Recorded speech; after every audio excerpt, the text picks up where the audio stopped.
Good morning, everybody. This is Miss Leal. I hope you guys are all doing okay. I miss you and I love you so much. What we're going to do today is we're going to be making some ricotta sandwich bread in my Hobart mixer. So in my mixer, I have some of my water. I'm going to add some more of my water, and then I'm going to add my yeast. Okay.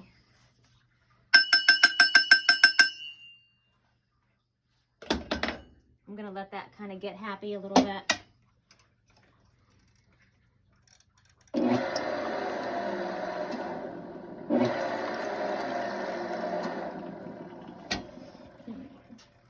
I'm going to add my other wet ingredients. So in here, I emulsified my fat with my egg yolk.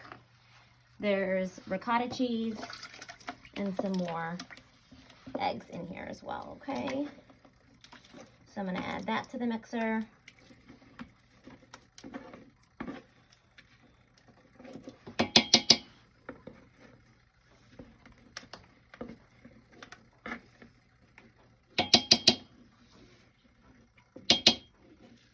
And typically I like to add the wet ingredients first because all of these stand mixers have that little notch in the bottom and you don't want your flour to get stuck in that, okay?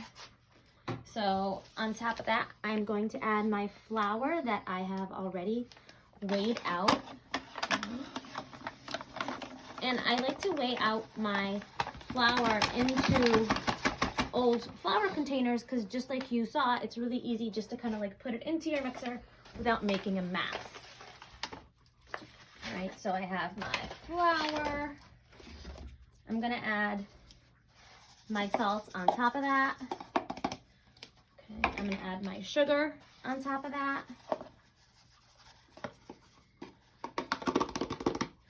And then I'm gonna add the remainder part of my flour, okay?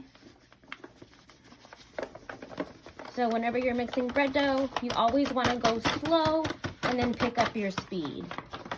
All right, I also have some backup water and flour to adjust the consistency of the dough. All right, and excuse my appearance today. The house is a little freezing, so I'm pretty bundled.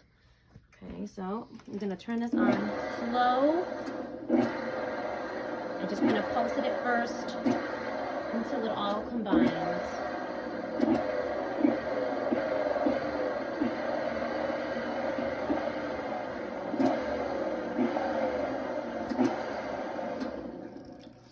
Oh, and just so you know, this is not my ground floor. We are in the basement where I keep my Hobart mixer.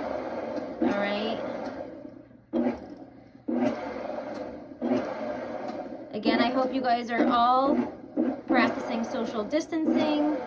And I know you guys want to really be with your friends, but it's really important that you do that by virtual means at this point so we can all stay safe. And hopefully a little prevention now gets us back to our routines quicker, okay? So as you see, it's starting to pick up. So now I can slowly increase the speed.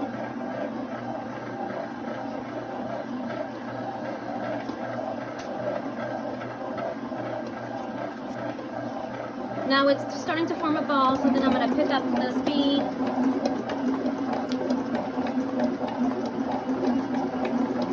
And if you look at the bowl, it is coming away from the sides of the bowl.